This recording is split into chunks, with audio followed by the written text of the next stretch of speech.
Hi friends, ఈరోజు నేను వాడపల్లి వెంకటేశ్వర స్వామి టెంపుల్కి వెళ్తున్నాను. వాడపల్లి వెంకటేశ్వర స్వామి గురించి అందరూ వినే ఉంటారు. 7 శనివారాలు, 7 ప్రదక్షిణలు, మనం ఏది కోరుకున్నా సరే ఖచ్చితంగా జరుగుతుంది. 7 శనివారాలు వెళ్ళి 7 ప్రదక్షిణలు చేస్తే అనేసి అందరికీ తెలుసు. కానీ చాలామందికి గుడి ఎలా ఉంటుంది ఏంటి అనేది తెలీదు. చాలామంది దూరం నుండి రాలేకపోవచ్చు కూడా. అందుకనేసి నేను ఈరోజు గుడి ఎలా ఉంటుంది ఏంటి అనేసి నేను ఈ వీడియో చేస్తున్నాను. ఇది గుడికి వెళ్ళే దారండి. చాలా అంటే చాలా బాగుంటుంది. వాడపల్లిని కోనసీమ తిరుపతి అని కూడా పిలుస్తారు. మీకు ఆల్రెడీ అర్థమై ఉంటుంది ఈ చెట్లు వాతావరణం చూసి. ఇది గుడి దగ్గర వెళ్ళే రోడ్ అండి. ఇక్కడ కార్కి పార్కింగ్ తీసుకుంటారు, 40 రూపీస్ అండి. మేము ఈరోజు మంగళవారం వెళ్తున్నాము. ఎందుకంటే మా 7 శనివారాలు అయిపోయినాయి. 7 శనివారాలు అయిపోయిన తర్వాత అష్టోత్తర పూజని జరుపుతారండి. దానికోసమని మేము ఈరోజు వెళ్తున్నాము. వీడియో తీయడానికి కారణం ఏంటంటే ఈరోజు కొంచెం ఖాళీగా ఉంటుందండి గుడి. శనివారం అయితే మాత్రం చాలా అంటే చాలా, అసలు ఈ రోడ్లు ఉన్నాయి కదా అవన్నీ కూడా చాలా ఫుల్గా ఉంటాయండి. కనీసం కార్ పార్క్ చేసుకున్నానికి కూడా ఎక్కడ మనకి ప్లేస్ అనేది దొరకదు. చాలా అంటే చాలా రష్గా ఉంటుంది శనివారం. ఈరోజు అందుకనే మేము ఈ పూజ చేయించుకోవడానికి ఖాళీగా ఉంటుందని ఈరోజు వచ్చాము. ఈరోజు కూడా చాలా వెహికల్స్ ఉన్నాయండి. పూజ చేయించుకునే వాళ్ళు ఆల్మోస్ట్ శనివారం తప్ప ఉన్న రోజుల్లో వస్తూ ఉంటారు. ఇది గుడి ఎంట్రన్స్ అండి. గుడికి 4 వైపుల నుంచి ఎంట్రన్స్లు ఉంటాయి. గుడి చుట్టూ మాడవీధి ఉంటుందండి. శనివారం మాత్రం గుడి చుట్టూ ఉన్న మాడవీధిలోనే తిరగనిస్తారు. లోపల వైపు ఎలా ఉండదు. ఉన్న రోజుల్లో మాత్రం గుడి లోపల తిరగొచ్చండి ప్రదక్షిణలు. గుడి లోపల ప్రదక్షిణలుకి డిస్టెన్స్ చాలా కొంచెం తక్కువ ఉంటుంది. బయట తిరగాలంటే మాత్రం ఇంకొంచెం ఎక్కువనే ఉంటుంది. బయట ఈ మాడవీధుల్లో ప్రదక్షిణ చేయడానికి ఇంచుమించుగా 7 ప్రదక్షిణలు చేయడానికి 40 నిమిషాల వరకు టైం పడుతుందండి. లోపలైతే మాత్రం అంత టైం ఏం పట్టదు, డిస్టెన్స్ కూడా తక్కువ కదా. ఇది దర్శనానికి వెళ్ళడానికి ఇక్కడ నుంచి లోనికి వెళ్ళాలండి. కొబ్బరికాయలు అవి కూడా ఇక్కడే కొట్టవలసి ఉంటుంది. గుడికి లోపలికి వెళ్ళడానికి ఫస్ట్ ట్యాప్స్ ఉంటాయండి. అక్కడ మనం కాళ్ళు కొడుక్కున్న తర్వాత లోపలికి వెళ్ళొచ్చు.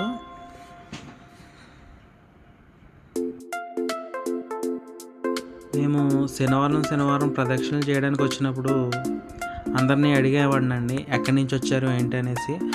చాలా అంటే చాలా దూరం నుంచి, శ్రీకాకుళం నుంచి, వైజాగ్ నుంచి, హైదరాబాద్ నుంచి 7 వారాలు ప్రదక్షిణలు చేయడానికి ఎక్కడెక్కడి నుంచో చాలా చాలా దూరం నుంచి వచ్చేవారండి. చాలా అంటే చాలా నమ్మకం అండి. 7 శనివారాలు 7 ప్రదక్షిణలు చేసి ఏదైనా కోరుకుంటే తప్పకుండా జరుగుతుందని చెప్పేసి చాలా అంటే చాలా నమ్మకం ఈ వెంకటేశ్వర స్వామి దగ్గర. ఇది దర్శనానికి వెళ్ళే లైన్ అండి. గుడి లోపలికి వెళ్ళడానికి మెయిన్ ఎంట్రన్స్ ఇది. అయితే మాకు తెలియదు, అష్టోత్తర పూజకి ఆన్లైన్లో మాత్రమే టికెట్లు ఇస్తారటండి. మాకు తెలియక మేము నార్మల్గా వచ్చేసాము.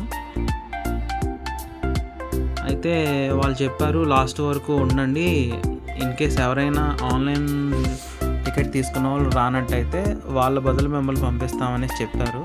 అలా కాసేపు వెయిట్ చేసిన తర్వాత మాకు టికెట్లు ఇచ్చారండి, ఖాళీలు ఉన్నాయని చెప్పేసి.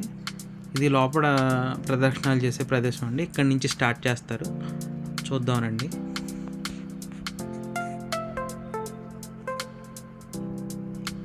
ఇది గుడి లోపల రోజు ఎలా ఉండదండి. ఖాళీగా ఉన్నప్పుడు మాత్రమే గుడి లోపల ప్రదక్షిణాలు చేయడానికి అలౌ చేస్తారు. భక్తులు రద్దీ ఉన్నప్పుడు మాత్రం లోపల ఆపేస్తారండి. ఇందాక మనం చూసాం కదా మాడ వీధి అని చెప్పాను కదా, అక్కడే మాత్రమే తిరగాల్సి ఉంటుంది. బయట 3 ప్రదక్షిణలు చేసినట్లయితే లోపల 7 ప్రదక్షిణలు తిరిగేయచ్చండి.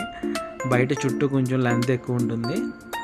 ఇది ఈరోజు ఖాళీగా ఉంది కాబట్టి లోపలే తిరుగుతున్నారు. శనివారం అయితే మాత్రం ఆల్మోస్ట్ బయటే తిరగవలసి ఉంటుందండి. అసలు చాలా అంటే చాలా జనం ఉంటారు. అసలు ఖాళీనే ఉండదండి శనివారం అయితేనే. 7 శనివారాలు పూర్తయి అష్టోత్తర పూజ చేసుకునే వాళ్ళు మార్నింగ్ 6 గంటల నుంచి 9:30 వరకే చేస్తారండి. అది గుర్తుపెట్టుకుని రండి. అక్కడి నుంచి స్టార్ట్ అయిన దగ్గర వరకు వచ్చాం కదండి. ఒక ప్రదక్షిణం పూర్తయింది. అలా 7 టైమ్స్ తిరగాలండి. ఈరోజు మంగళవారం కాబట్టి చాలా అంటే చాలా తక్కువ మంది ఉన్నారు. ఒక శనివారమే కాకుండా చాలామంది శనివారం ఏంటి ఉన్న రోజుల్లో కూడా ప్రదక్షిణ చేయొచ్చు, ఎప్పుడైనా ఆ దేవుడే కదా అని చెప్పేసి ఉన్న రోజుల్లో కూడా రావడం స్టార్ట్ చేస్తున్నారు. ఇప్పుడు తిరిగే వాళ్ళంతా ఆల్మోస్ట్ అటువంటి వాళ్ళేనండి. కానీ ఇక్కడ అందరికీ చాలా అంటే చాలా గట్టి నమ్మకం అండి. కోరుకున్నది ఏదైనా సరే దేవుడు చేస్తాడని చెప్పేసి. మేమైతే మాత్రం 7 వారాలు కూడా శనివారమే చేసామండి. శనివారం అయితే అసలు ఖాళీనే ఉండేది కాదు. మేము చేసిందంతా కూడా సమ్మర్లో కాబట్టి మేము ఈవినింగ్ టైం వచ్చి చేసేవాళ్ళం అండి. ఇది లడ్డూ కౌంటర్ అండి. ఒక లడ్డు వచ్చి 15 రూపీస్.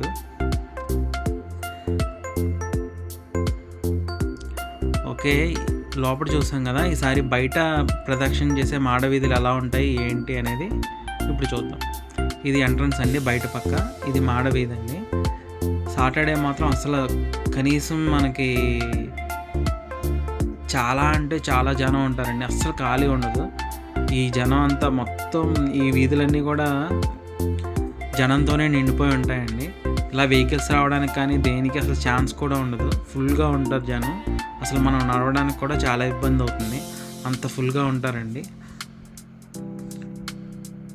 7 ప్రదక్షిణలు కూడా ఇలానే గుడి చుట్టూ బయట చేయాల్సి వస్తుంది. ఇక్కడ పిల్లలకి ఆట బొమ్మలు, అలానే అన్ని రకాల వస్తువులు, అన్నీ చిన్న కొట్లు అన్నీ ఉంటాయండి.